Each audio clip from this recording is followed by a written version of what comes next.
ఈజీగా ఎంతో టేస్టీగా చేసుకునే గోధుమ రవ్వ ఉప్మా.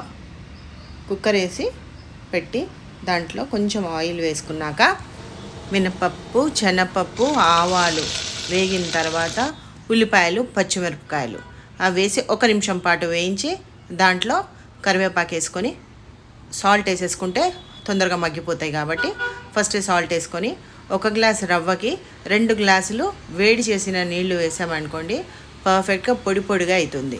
వెంటనే బాయిల్ వచ్చేస్తుంది వేడి నీళ్ళు కాబట్టి. మనము గోధుమ రవ్వ వేసి ఒక్కసారి మిక్స్ చేసి కుక్కర్కి మూత పెట్టేయాలి. మూత పెట్టి ఒకటే విజిల్ అండి.